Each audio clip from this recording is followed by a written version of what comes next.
This is Ball on Blast, part of the On Blast Podcast Network, available on iTunes, SoundCloud, and YouTube. If you like it, then subscribe and tell your friends. Holla.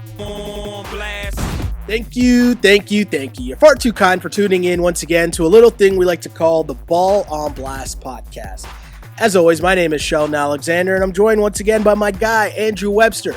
We got a spooky, scary edition of the Ball on Blast podcast tonight. It's Halloween night, Sheldon. Halloween's just always a good time. People are happy. I love going out for parties on Halloween. Halloween weekend's always a good time. I like fun things. Absolutely. I like fun things. Absolutely. And speaking of fun things, it's been a fun week in the NBA. Oh boy. Fun opening week. Are we in week 2, would we say? Yeah. I think we're just hitting week 2 right now. I think it started like 2 weeks ago, almost to the day. And the NBA, once I think I feel like I know how much I miss the NBA, I'm just wrong. Yeah. Because I miss it so much. From NBA Twitter, and if you think about it, it's a World Series Game 7 last night, right? Wednesday night. We're taping this Thursday night. So, World Series is on, Game 7, storylines everywhere, like there's so much going on, and yet the NBA still finds a way to dominate the talk in social media. You have brawls going on, you have games going into the 150s in regulation, you have star players going down, like, it's just insane. This league is honestly crazy. Night in, night out. Are you not entertained, Mr. Andrew Webster? It's a headline machine. And honestly, we do that. It seems like every episode we talk about this. Any given night, there are 3 huge storylines in the NBA. Now, tonight, a little light. I think there's only like 3 games out there right now. But, man, last night... Spurs-Clippers late night, man. Spurs-Clippers late night. Okay, so you're telling me I'm staying up. But out here, out west, it's not even that big of a problem for me to stay up. I'll be honest. Like that. One of my trends so far has been enjoying the fact that every single night, basically, there's a Clippers or Lakers game on late night. And that's Absolutely. How I fall asleep every night. No, because honestly, they're like they're 2 of the most entertaining teams to watch.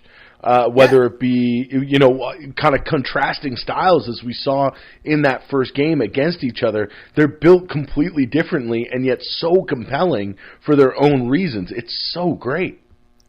It is crazy just so far how things have gone for both of those teams, and storylines all season long, star power, injuries, load management. So much going on with both those teams. And we'll get to that in a bit, just to start for the Battle of LA. But because we reside north of the border, we tend to always mention, just off the top, what's going on with your Toronto Raptors. And I mean, hey, they are the defending NBA champions. So it's not a bad place to start, right? Got to check on the champs. Got to check on the champs. And the champs are off to a 4-1 start. And, let's be honest, outside of the Celtics, which is a lone game that they lost, I'm going to say they're taking care of business, right? You beat Detroit, Orlando, Chicago, New Orleans. And the one thing I'll say so far, Webby, is on our season preview show, my prediction was that the Raptors would be somewhere in that 5, 6, 7 range.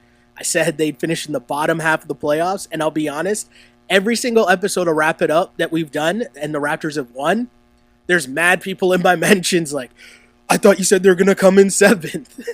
And it's so funny because we're 5 games into the season. And I think the Raps are doing great. But what do you make of the Raptors' start to the season so far? What's the biggest thing that sticks out to you with this 4-1 start? I mean, obviously, it's a play of Siakam. We had the conversation of whether he was worth the max contract that he got before the season started. And I thought that, in a couple of years, we were going to look back at this contract and say, wow, what a great deal the Raptors got to only pay a guy like Siakam this much. And it's taken me 4 games to be like, wow, that's a really good deal for the Raps. I mean, he's been unbelievable. And you know what? He's really kind of refined his game to include some things that he didn't have last year. And it's kind of weird to be living in a world where Pascal Siakam is kind of like a superstar in the Eastern Conference. It's even weird to say that. Now, again, like I'm sure your Menchie's blowing up with diehard Raps fans calling you out after 5 games. But again, we need to look at this schedule that they've started out with here that's been pretty favorable.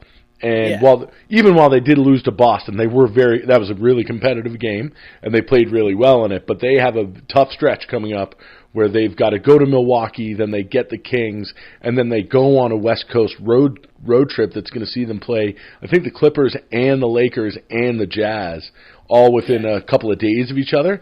So again, like, this is a good test for the Raps. If they can come, we always say, when they go on these road trips, if you can get out of it, with a winning record, it's a positive. And so I think that if they can go out west and maybe even split an LA series, if they can split, those 2 games with the Lakers and the Clippers, or even win both, it's huge. It's huge. But listen, they're not undefeated like another Eastern Conference team that I'm sure we're going to get to. We will get there in a second. And Pascal starting off this season, 28 points per game. He's averaging 9 rebounds per game. But the key to me is he's shooting 51% from the floor and 44% from 3. I mean, that's what the wrinkle that I was talking about adding to his game. Like, it's not something that if you saw Pascal even 2 years ago, even a little bit last year, that you would think that he could add. But there it is. Now he's wetting threes every game. Well, fans of the On Blast Network know that, if you go back to last year's Wrap It Up, very early on, the guys, Mikey, Ola, they were talking about the Rico Hines runs that Pascal mentioned that he, took part in at the end of 2 years ago, right? So heading into the championship season, and just how much work he put in the offseason there. And we saw that pay off last year, obviously, culminating in him winning Most Improved Player. So now you take that. You know that he went back in the lab at the Rico Hines runs again, and to see the 3-point shot, like, that's just every time I see him, I'm reminded of that Drake Kobe line, "You wasn't with me shooting jumpers in the gym." Yeah. Right? Like, it's wet. And you could just tell that's just a dude working on his game, and in a weird way, and don't take this the wrong way, no, but I know what it you're reminds say. me of Kawhi. Absolutely. In the sense that it's just gym work, right? And it's not forced. It looks in rhythm. He's doing it at his own pace. And it's scary to see the leap that this guy's made through the first 5 games.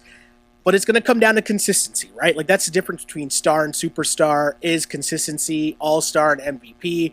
Because we're hearing MIP to MVP was what Matty Devlin was trying to big up during the last game. And it's a little early for that. But you mentioned the head-to-head against Giannis. I can't wait for that. I love my big boy games, and that's one coming up that will be a great thing to watch. Just 2 athletic freaks going at each other in terms of Giannis and Pascal. And it's a good measuring stick for Pascal Siakam to see kind of where he's at early on in the season, and for the Raptors to see where they're at early on in the season against a team most think will be top 2 in the East. No, absolutely. And you mentioned it exactly, like Kawhi. And that was the name I was going to bring up in terms of going back to the lab and adding something to your game every year. This is something that we saw Kawhi do and still do this year when you look at how much of a playmaker he's become on the Clippers. But it's like Siakam has taken a page out of Kawhi's book. Hey, this is something that I know I need to work on before the start of next year, so this is what I'm going to go to the gym and work on. And it's been working like gangbusters. Now, that Milwaukee contest, that's going to be a tasty one. Yeah, that one's going to be a lot of fun. And the only thing I'll say is, hey, I hope the Raptors prove me wrong and finish in the top of the Eastern Conference, and that's great. The only thing I said why I can't put them in the top half is because of consistency, which means consistent health. And right now, the Raptors are running out 8 guys, 7 guys mostly, and Kyle Lowry and Freddie are playing mega minutes. Yeah. And I don't think that is sustainable at all. You want to have Marc Gasol on a load management program, and that means that dudes are going to have to put in work off your bench that doesn't currently exist. So that's really the reason why I see the Raptors not as a top team in the East. But hey, time will tell, and again, I hope I'm wrong. I do a post-game show after each Raptor game, and you know what? I said this last night. when they win, it goes a lot better. Yeah, So exactly. I hope I'm wrong. Few more listeners when they win, right? Exactly, Webby. But I mentioned the top of the Eastern Conference, and there was a matchup. There was a big boy matchup that took place involving one of those teams and two big boys in terms of Karl-Anthony Towns and Joel Embiid. And the one thing that I find super funny was Karl-Anthony Towns the day before was asked about his matchup with Joel Embiid, and he said, I'm paraphrasing, but he essentially said, I'm focused on getting the W. I know you guys are trying to start something and sell papers, but I'm not in the business of selling papers. I'm in the business of getting W's. And then what happened when these two actually met up on the court, Webby? Well, I here's the other thing, too. I want to take you even further back to before the game. Okay. I want to take you back to Joel Embiid's interview with Rachel Nichols. I don't know if you saw this like a couple of weeks before the season started, but Joel Embiid basically said that his days as a trash talker are done and that he's all about winning. And you know how many people, if you believe that, I've got some beachfront property I'd love to sell you, all right? Because the shit talking last night and I didn't know that I know about Embiid's past with Andre Drummond and honestly most of the big men in the Eastern Conference.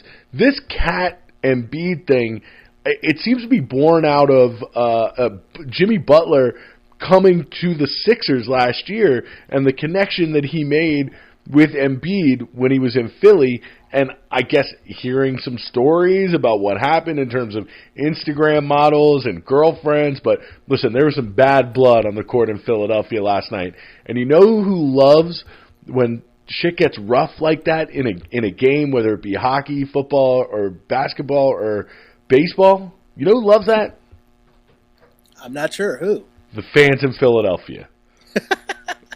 And so here's my question, right? Because Joel Embiid, I mean, we've talked about Joel Embiid before, and I might not be Joel Embiid's biggest fan.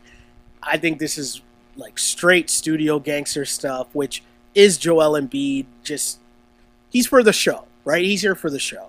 He'll throw him, though. He'll throw him. Here's the thing, though, right?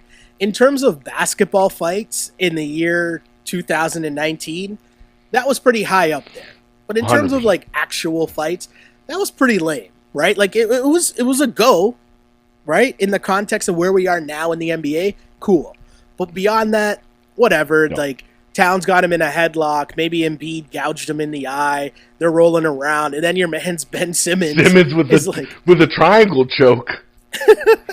He's giving out submission holds. Yo, he's been watching his UFC, bro. Out. Did you see all the UFC people on Twitter today? They were like, hey, Simmons, that's good form, brother. That's good form. It was just so ridiculous, though, to watch. And the thing that gets me with Embiid, and this is off, obviously, watching Embiid just, hype up the crowd, play it to the crowd and all that. But as soon as he gets up and he starts, hyping up the crowd and shadow boxing and all that, I'm like, this guy's lame, man. This guy's so lame. No, he's the best, man. Dude, he is. The way that I put it today to my buddies at work was that Joel Embiid is like if you took Bill Laimbeer and Kareem Abdul-Jabbar. What are you talking about? Okay, Come on, man. So he talks that shit. And he gets in people's heads, and he's the player that everybody loves to hate. But unlike Laimbeer, he can back it up on the court by putting up 20 and 10 every night without breaking a sweat. So not only, you can talk about backing it up. Listen, this isn't boxing. It's not UFC. Nobody's going to call on Joel Embiid to throw knucks every game. But you do want him to show up and play basketball at a high level every game, and he does. So you can talk that talk, but you got to back it up with your play on the court, and he does it. And you can't listen. Everybody, listen. Toronto fans, Timberwolves fans, basically every other fan except Philly fans are saying that this guy's a clown, whatever. But here, the thing is that this guy's an MVP candidate this year, and it's going to make people so mad if he gets it. I love it. I absolutely. I'm trying to get this term out of my lexicon, out of my vocabulary, because it's driving me nuts on social media. But with Joel Embiid, you really love to see it. You love to see it.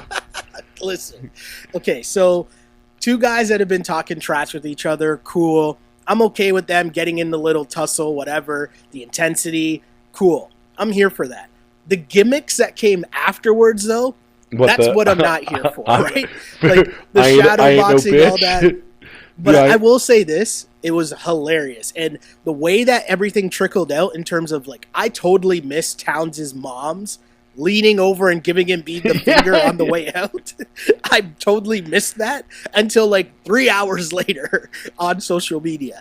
And you just add so many levels, and you're right, the post game where Embiid starts the presser by saying, first of all, I ain't no bitch, and then laughs, and I'm like, that's a bitch move. No, like, because I know he's being funny and he's referencing something else, right? Yeah, he's referencing Mike Scott, who was the real MVP of that whole fight last night. If you watch Mike Scott's reactions to watching the replay on the big screen and the way that he greeted, I love Mike Scott. First of all, it is so awesome. Good. I will say that the Mike Scott reactions, because he's laughing at Embiid, and this is what I'm saying, right? Like, when there was an actual fight, you're not laughing, and that's what makes this so ridiculous to me, because Embiid's like quoting the Broad Street bullies and shit as if like he really got in a fight. And it's like, dude, relax. But for Philly fans, I know that's all they need to see. For Philly fans, that's all they need to see, man. You're right. You are right about that. You are right about that. But it did take a weird, ridiculous turn once it headed to social media afterwards, okay? Yeah. And so let's try to go through a bit of this here. Joel Embiid, after the presser, after everything, he goes to Twitter and he says, great team win. I was raised around lions. Which is a great line. First of all, that's a great line. I was raised around lions, and a cat pulled on me tonight. Laughed my ass off. Got his mama giving middle fingers left and right. That's some serious real estate. Hashtag fight night. Hashtag I ain't no bitch. Here's the thing. Good line, cool. You can't troll the moms. The moms control you because she's going to be defensive of her watching her son just get in a fight. Moms are off limits if you're Joel Embiid. You cannot comment on the man's moms. Can we agree on that? Yeah, probably, unless your mom is like JaVale McGee and open mouth kissing Julius Erving. Yo, stop. Fair enough. So 100%. So Towns then goes to social media, and it turns into a back and forth where Towns is, doing the I ain't no bitch, raised around lions, and just put caps and clowns and hashtag bitch talk. Can you step into white guy corner real quick? Old white guy corner, too. Okay. The cap. Because I thought it was like he's lying. Like you're lying. Like no cap means like... No cap is like slang for being like I'm telling the truth. Like you're emphasizing your point. When you're saying no cap, it's like, I'm not gassing, I'm telling the truth. I thought it was like caping. Like, I'm not caping for you. I'm not like, okay, so no cap. I got it. No cap is like for real.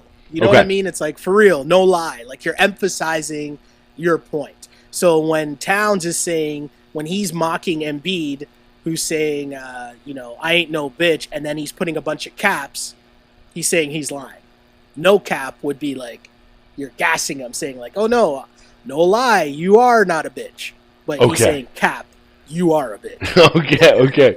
Okay, cap, you are a bitch. Let me write this down.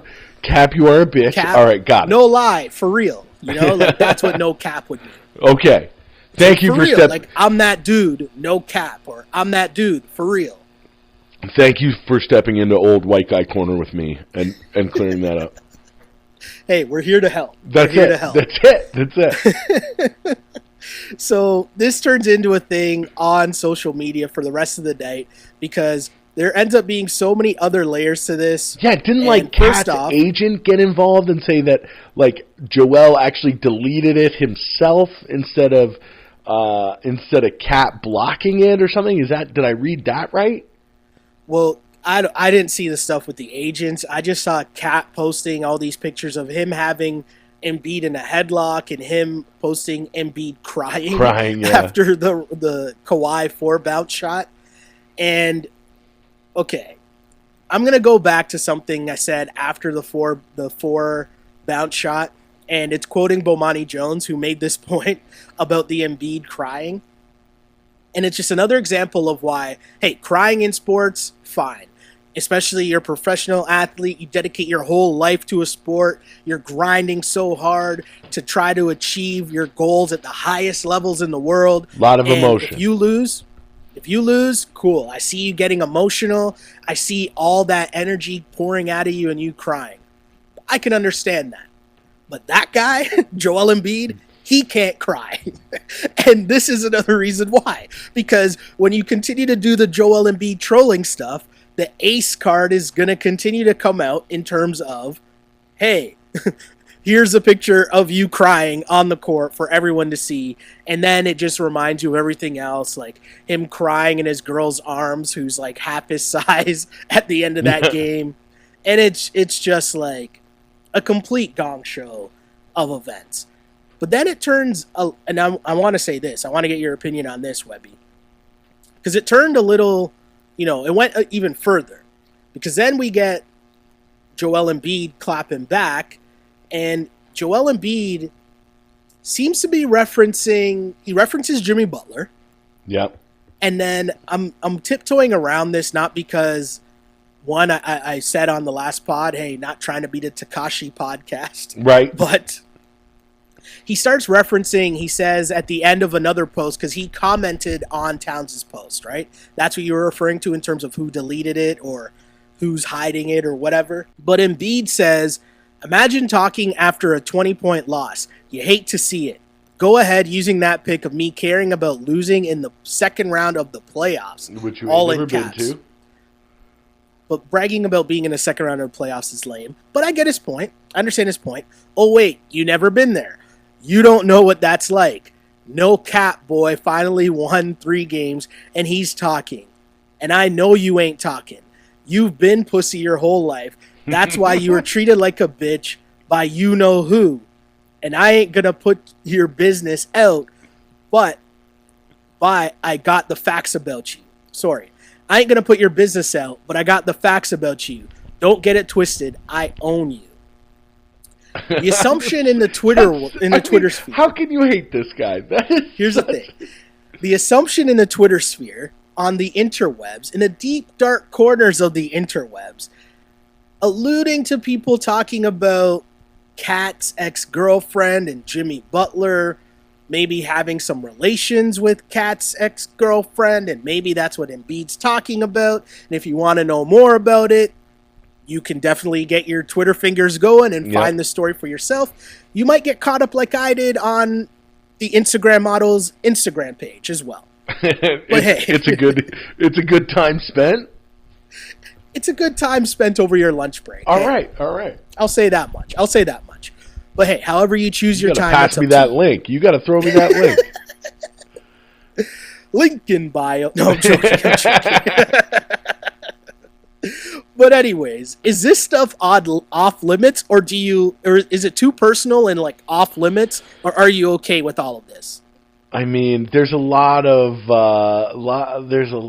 I mean, he keeps it pretty vague here. Now we do have internet sleuths like This Is Life in 2019, 2020, where we've got people who are going to pore over this and do their detective work and find out, what he's talking about and what the rumors are, and then put that all on Front Street. But in terms of what Embiid said, I think it's vague and coded enough that I think you're right. I think that going after the mom is way more off limits than what he said in this post. Do you know what it reminded me of? It reminded me of the J line. Because you know who, did you know what? Well, you know who. Let's keep that between me and you. That's what it kind of reminded me of, right? But I feel like that reference is probably a little too old for Embiid. Right. Right? Because I think like that's what I thought of right away. And hey, hopefully people listening to the pod know what I'm talking about, the Nas and Jay stuff, which also was referencing a Philly native, Allen Iverson, if I'm not mistaken, no? That is correct. Right? I'm pretty sure that's what that was. That's crazy. But anyways, to me, here's the thing. And I've gone on these rants before on this podcast about this generational thing. And I'm just going to quote the wise words of Steven Jackson, respect it or check it, right? Keep that same energy because there's a lot of personal shots being taken there. And that's beyond basketball. You want to tussle in basketball and talk trash about losing in the playoffs and all that fun stuff, cool. But the personal attacks, I don't know, man. There's some things where I might have to see you and we might have to have a serious conversation. You know what I'm saying? Because it's just like there's got to be a line. There's got to be a line where you have to anticipate that if you cross that line, you might get punched in the face.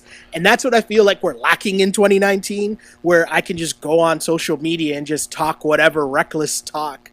And that's that. That's the one thing that I thought was really weird about this story. But my whole thing about this is like, yeah, Embiid is a habitual line stepper. But it doesn't seem like he's one to back down. It's not one... I don't know if he's gone out there because he said some pretty wild shit about other people, and he's never really backed down about it. You know, that's like true. If anything, he raises to the level. I mean, like he basically ruined Andre Drummond last year after Andre Drummond had the nerve to open his mouth, and like I can only imagine what's going to happen in the next game between the Sixers and the T-Wolves, which I think is in a couple of weeks or something, or maybe in a month or two, but that's going to be must-see TV. Yeah, I mean, whenever that rematch happens, that's incredible. Just of note, to get the newsy side of this, I guess should mention the fact that they both got suspended for 2 games, which seems a little light for me, but... The other one is Simmons. Simmons got no games and no fines because that's how good the triangle choke was. That's how good the form was. They said he was a peacemaker. I love it. Get out of here. A peacemaker. So ridiculous. I do think, though, that there's parts of the NBA office that's like, we like the fact that we are trending over Game 7 of the World Series. Yeah. Do you know what I mean? Like, I think and that's why it's only 2 games. Because there's a line, for sure, in terms of the personal attacks and all that. And I'm sure they probably had a word with Embiid and Towns about, keeping the personal stuff out of it. But I feel like social media is one of the reasons why basketball is super popular right now. And so there's part of the NBA, there's part of Adam Silver that likes this. No? 100%. Like you say, up against Game 7 of a World Series. And people are talking about this fight. A fight, which I will remind you as well, featured no punches thrown. That's another reason that these guys only got 2 games, I think. It was NBA action, man. Yeah, it was fantastic. Way more vicious online than it was on the court, for sure. Agreed. Good stuff, as always, but let people listening to this pod, let me know what you think. Are you Team Cat or Team Embiid? Let us know in the comments for sure, because that was hilarious. Either way. Team Kitty Cat, if you're Team KARL-ANTHONY. Kitty Cat, because he just meowed out there. Either way, I can't lie, I'm entertained. And we just spent a solid 20 minutes talking about it, so I can't act like I wasn't entertained, right? Yeah, exactly. Something that I'm not entertained by, even though my dislike for the Golden State Warriors continues, Stephen Curry broke his hand. Yeah. And now, they're waiting on a CT scan, I'm pretty sure. So they don't know what's going... He has a broken hand for sure, but they don't know exactly how long he's going to be out for as of yet. But the point remains, it's just another blow to a very tough season for the Golden State Warriors, as they were getting blown out in the game against the Suns, and they'd already gotten blown out this season by the Oklahoma City Thunder, which led Draymond Green to say that they're trash or something to that effect. What was the exact quote from Draymond? I think it was, "We fucking suck," and I think that he said it now twice after games. I read the quote the other day. I think it was Maybe it was the Oklahoma City loss, maybe it was another loss, and I was like, wait, didn't he already say that earlier this year? I was like, oh, it's a long 7 games for them. Oh man, I mean, it hasn't been a good look so far, and the Golden State Warriors off to a bad start to the season, which to me, remember, I'm here for the demise of the Golden State Warriors, and I'm also here to remind you that the Toronto Raptors did this. But the weird stat to come out of this was that in the last 6 games, the Golden State Warriors have lost 3 Hall of Famers to injury. Yeah. Like, think about how ridiculous that is. Nuts. That's insane. You could say, 3 Hall of Famers to hit for in their last 6 games played. Like, what a way to open up your brand new arena and close your, like, Oracle. Like, that's messed up. That is just insane. And, I mean, hey, is that the Kawhi curse? Kawhi and the Raptors did this? Right? Listen. I don't know, man. We did our predictions in the last game, and I had Golden State as my surprise team because I thought that they were going to be really good. Now, of course, that was predicated on Steph Curry and Draymond Green, who's been dealing with back issues too, on being healthy. Now, bro, this could be the worst case scenario though if you are a Golden State Warriors hater. I know, because here's the thing: Steph Curry gets a pass now. Right? Not only that, but full tank job. And for sure. What about I wanted Steph to play, and I wanted them to take their L's so that we could get the real talk about, oh, well, Russ was able to take a team to the playoffs in the West by himself. No. James Harden was able to take a team to the playoffs in the West by himself. Why can't Steph and Draymond and D'Angelo Russell do that? Like, I was waiting for that conversation to happen, and now it's not, because the best option now is you don't rush Steph Curry back at all. Klay doesn't play for the whole year. You let Draymond rest. You tank, and you trade D'Angelo Russell, right? Like, you let him ball out of control, and you get so he can boost up his trade value. And then you get 2 lottery picks in the draft. Yeah, I think that's got to be. And I mean, they have. Is it this year's Nets pick that they have that they got in the Durant deal? I'm not sure if it's this year's, but the reality is, at the end of the day, they gotta just pack it in. And if you're Golden State, this could turn into the Spurs situation, right? Where David Robinson gets hurt, and then next thing you know, here's Tim Duncan. Exactly. And, like, what do you guys have to? If you're the Warriors, what do you have to lose? You've got the new building already. You've got the championship banners hanging already. Tickets are sold already, I'm sure. Curry is not old. Draymond Green is not old. Klay Thompson is not old. Why not add a couple of rookies, really young, really good, oh my goodness, really good, really young players to your future? Yeah. Nope, totally agree with you, man. Totally agree with you. Tough times in Golden State. And another story along the same lines. Your man's Kevin Durant, who we all know left Golden State after this past offseason and is now with the Brooklyn Nets. But he did an interview. He was on First Take with Stephen A., Max, and Molly this morning and talked about a lot of things, mentioned that he's not going to play at all this season. There's no chance that he's going to play this season. But he also acknowledged that the argument that he had with Draymond Green that we all saw during the game early last season when, just to refresh the memory of people if you don't remember, there's a game early on last year where the Warriors were down. Oh, no, sorry, it was a tie game. Draymond got the rebound, and as he's bringing the ball up the floor for the last second shot, KD's asking for the ball, but Draymond takes it, and I think he lost the ball, and the game ends up going to OT. KD says something to Draymond, and then you see them yelling at each other on the sidelines, in the huddle, before OT starts.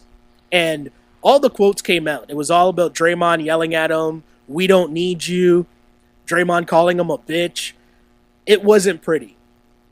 So Kevin Durant comes out today, Webby, and he says that altercation played a role in him not re-signing with Golden State. Are you surprised at that at all? Or is that like, no, obviously? Well, no, I think it's kind of like, obviously, yeah.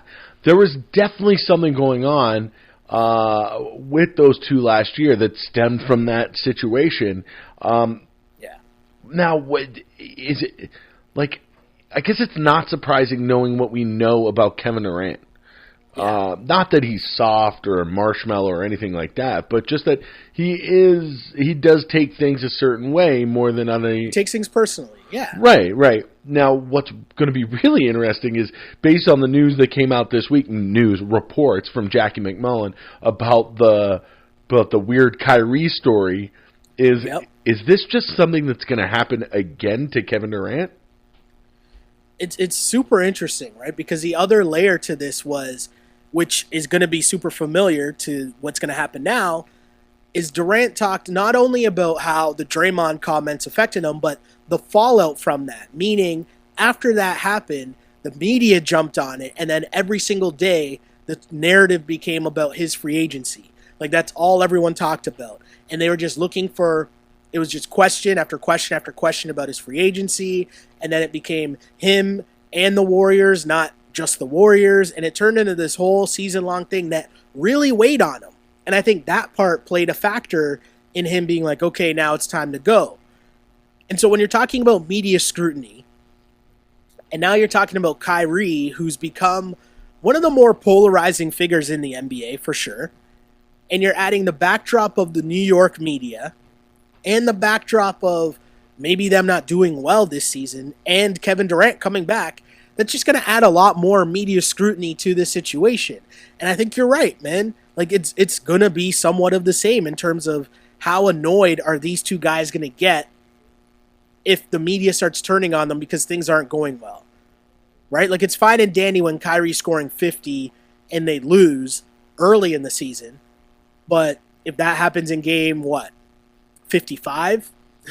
What are we thinking then? If the Nets don't make the playoffs without KD, how bad of a look is that on Kyrie, and how does he react to that?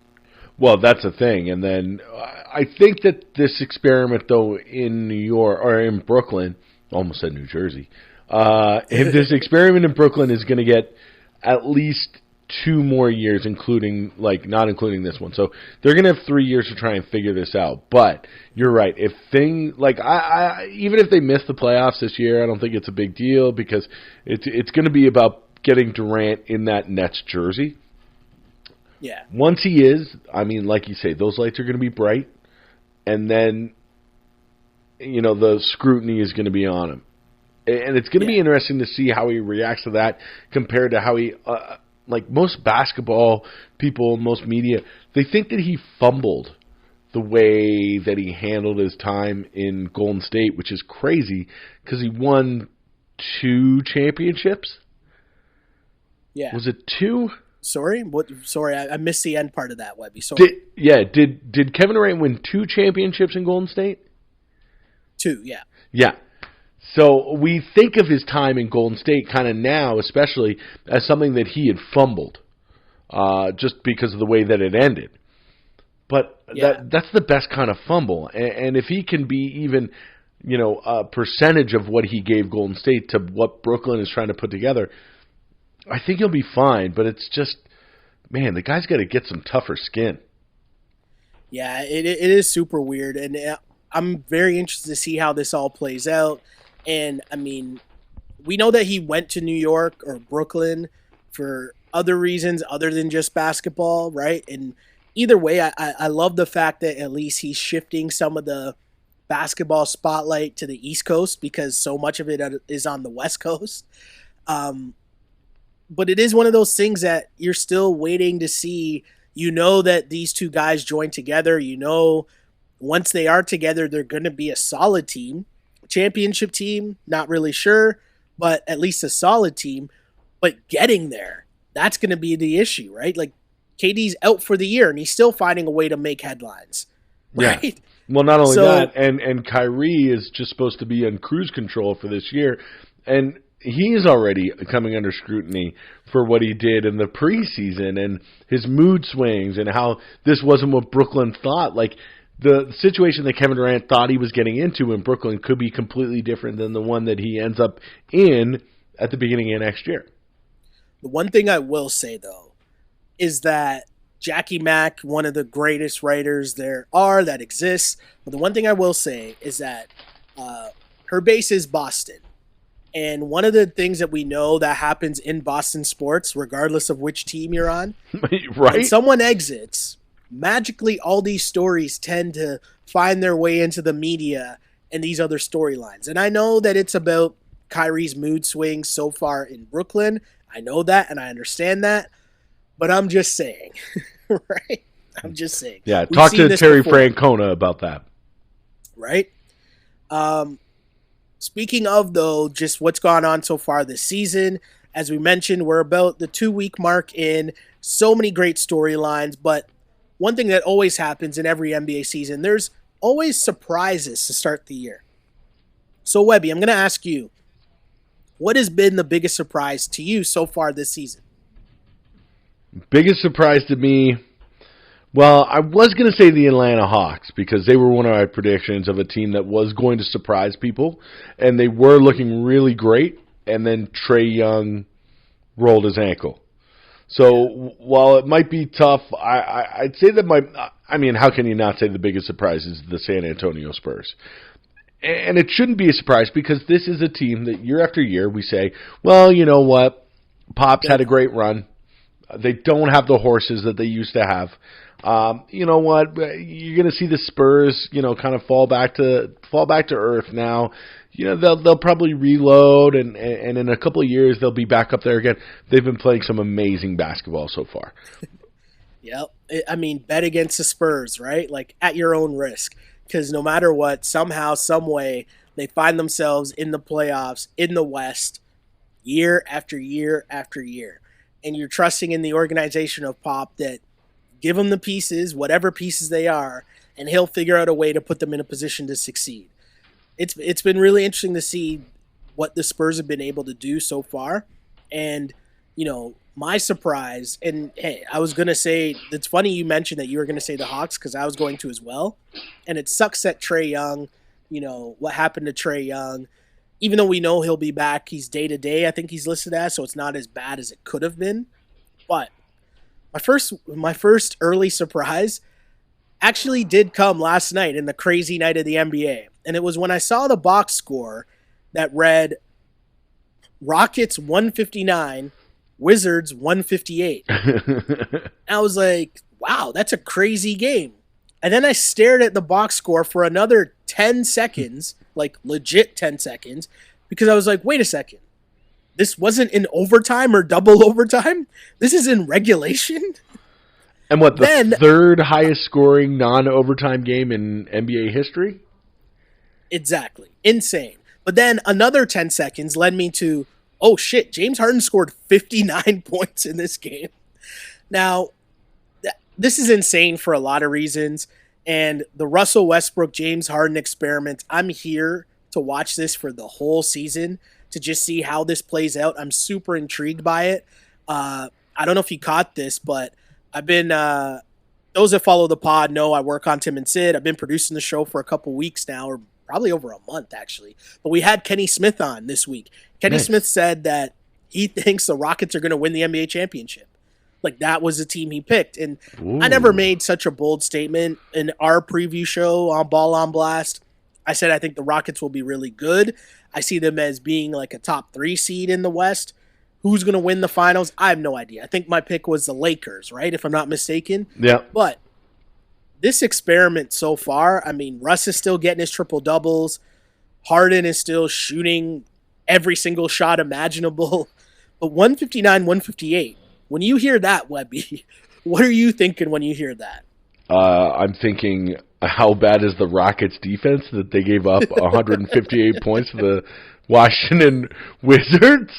It's super impressive. 59 points for Harden is amazing. And if anybody gets to 70 or above in a single game this year, it'll probably be Harden.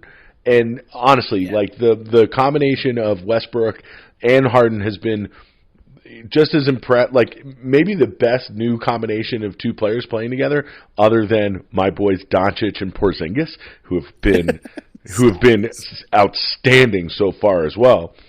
But that Harden Westbrook combination is working out way better than I think anybody else thought it might, especially at the beginning of the season. For them to have this much chemistry, playing together in the NBA to start out has been outstanding. But, man, giving up 158 points to the Wizards, and I don't know if that makes you a championship contender. And listen, love Kenny the Jet, but where did Kenny the Jet play his ball? Good point. Very good point. I think they refer to it as Clutch City. That's right. That's right.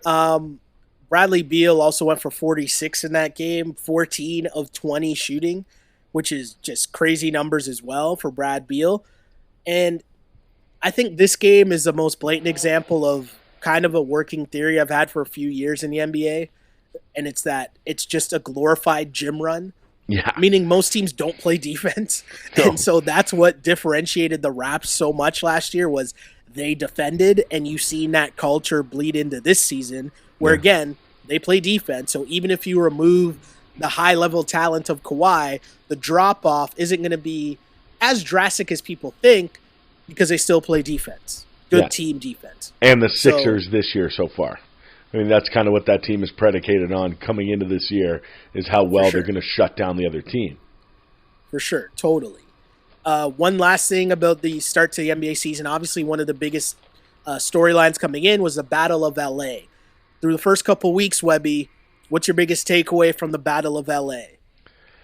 Well, like I said a little earlier, it's just the contrast of styles between both of these teams and the way that they're set up and the success that they're both having.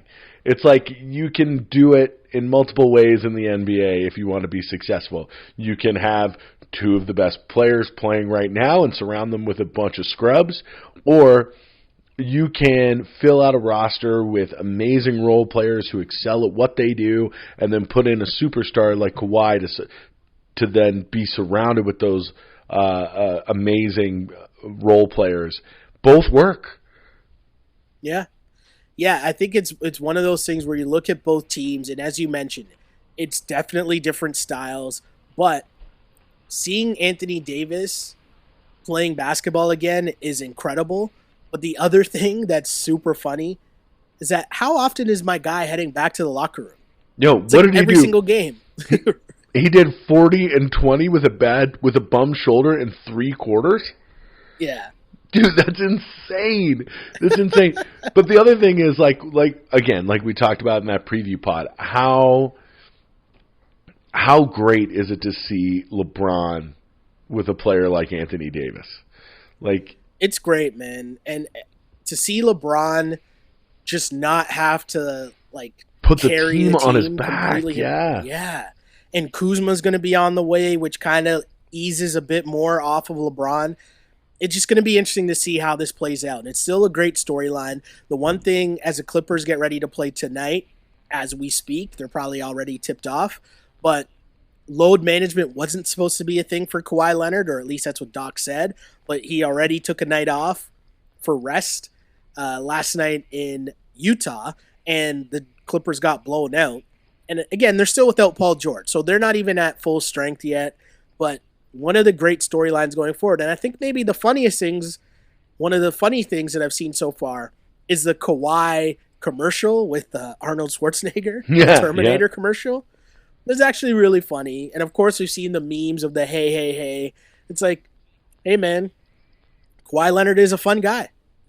Yeah. He's a walking so far, I guess. Yeah, he's a walking meme. He's a walking meme.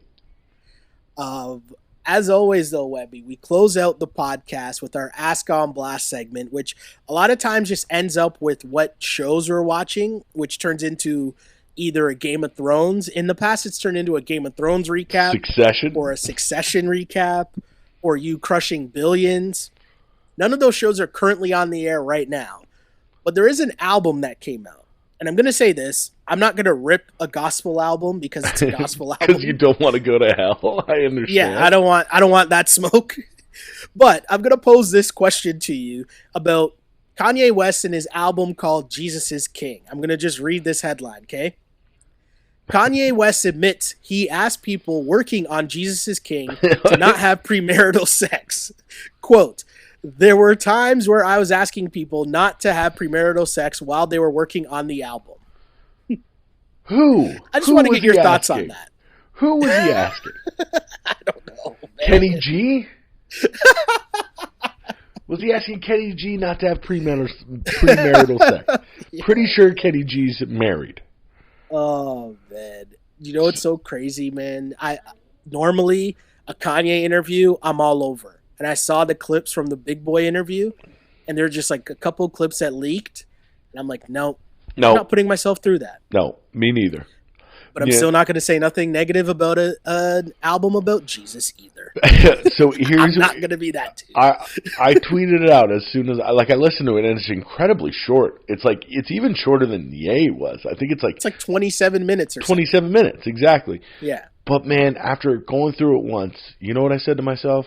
And I tweeted it out too. It's like, okay. I wish he could just make another album just only with Pusha again. Because I miss the old Kanye. Is that what you're saying? No, not even with the old Kanye. Just like stop rapping for a little while, man. Oh, make beats. Because I think that sonically, Jesus is King sounds awesome. Yes. Okay. The God is, I think, is a great track. But just the beats that he has on that record are awesome. The Kenny G one with the clips is incredible. Yeah. But Shouts it's to No Malice, by the way. Yeah, 100% back in my life. But the thing is, it's like, man, just stop talking for a while. Just take maybe a year, sit down with Push, and give me 2 albums. Because the last Push album was so good, and it was all Kanye beats. All I'm going to say is, man, the Kardashians' resume. It's bad. I'll just say that they have a resume of, changing careers, I'll say. That's my politically correct way of saying it. And again, I'll take your comments and questions. Off air. Hey. Take them off air.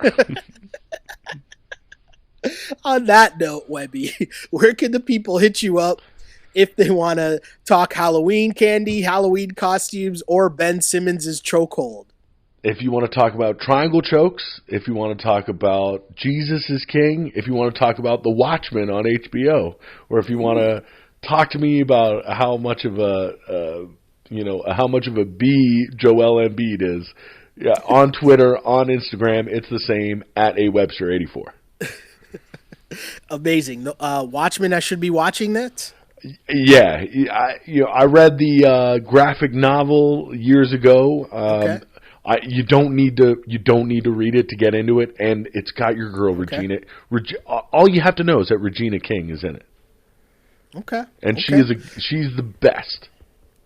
I will say my PVR is filled with a lot of shows that I've fallen behind on, and because basketball's back, so maybe at some point I'll start it. Not sure when, but we'll try to get to it at some point for sure. When it becomes red level, because it's going to get there where I'm going to have to be like, Shelly, you need to watch this because something crazy is going to happen. I'll let you know. But right now it's on a good slow boil, a lot like Succession was. And I'm sure that we're going to get our own like Logan Roy rap, like in The Watchmen, Okay, fair enough. Or Kendall Roy rap. Kendall Roy rap, yes. And my name is Sheldon Alexander. You can find me on Twitter at Shell Alexander and on Instagram at Sheldon Alexander. Shell Alexander Twitter, Sheldon Alexander Instagram. And of course, you can find this podcast on iTunes, SoundCloud, Google Play, and YouTube as part of the On Blast Podcast Network. Just search On Blast Podcast. You'll find a whole bunch of other stuff. We got the Wrap It Up podcast back for season 2, which is our Raps post-game show live on Twitter after each and every Toronto Raptors game. Find that on the feed. You also find the Challenge podcast, which is called You Killed It. The Challenge season is hot this year. I know you're probably not watching, Webby. I fell off. I watched the first couple episodes, but I saw you tweeting about it today, that it's just been on a wild run. It's been a lot of fun. This season of the challenge has been a lot of fun. And we have a lot of fun on that podcast for sure. So lots going on the On Blast Podcast Network. Please like and subscribe wherever you listen to your podcasts. Again, that's iTunes, SoundCloud, Google Play, and on YouTube. Subscribe, tell your friends, all that other fun stuff, because I really did used to pray for times like this, to rhyme like this. This is the Ball on Blast Podcast, as always, unpolished and unapologetic. Until next time, see ya. This is Ball on Blast, part of the On Blast Podcast Network, available on iTunes, SoundCloud, and YouTube. If you like it, then subscribe and tell your friends. Holla.